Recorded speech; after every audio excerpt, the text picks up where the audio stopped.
Иран басшысы өлді деген хабар тарады. Соғыс тоқтай ма, әлде жаңа кезең бастала ма? Таяу шығысты дүр сілкінден ең ауыр жаңалық тарады. Иранның жоғарғы басшысы Әли Хаминей қайтыс болды деген ақпарат әлемдік ақпарат кеңістігін шарлап кетті.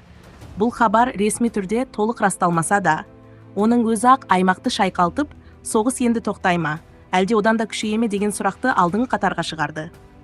Бір адам, бір жүйе Иранда жоғарғы басшы тек саяси тұлға емес. Ол әскери шешімдердің, ядролық саясаттың, аймақтық ықпалдың соңғы нүктесі. Егер Хаменей шынымен көз жұмса, бұл Ирандағы билік тепе-теңдігінің бұзылуы, элиталар арасындағы күрестің күшеюі және сыртқы саясатта уақытша белгісіздік деген сөз. Соғыс тоқтай ма?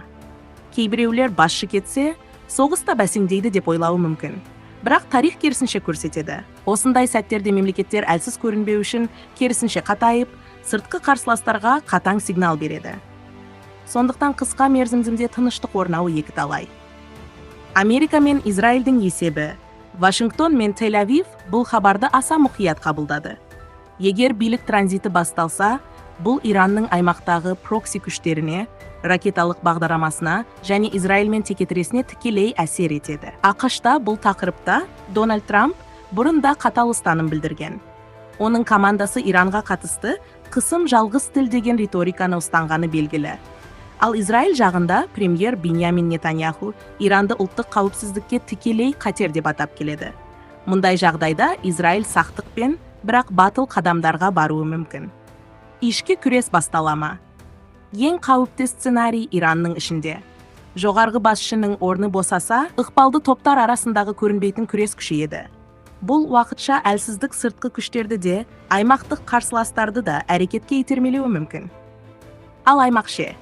Иран тек бір ел емес. Ол Ливан, Сирия, Ирак, Йемендегі ықпал желісі.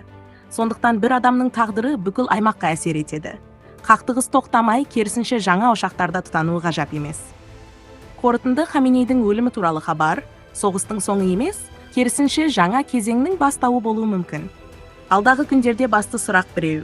Иран билігі тұрақтылықты сақтай ма? Әлде аймақ бұрын соңды болмаған турбуленттілікке бет ала ма?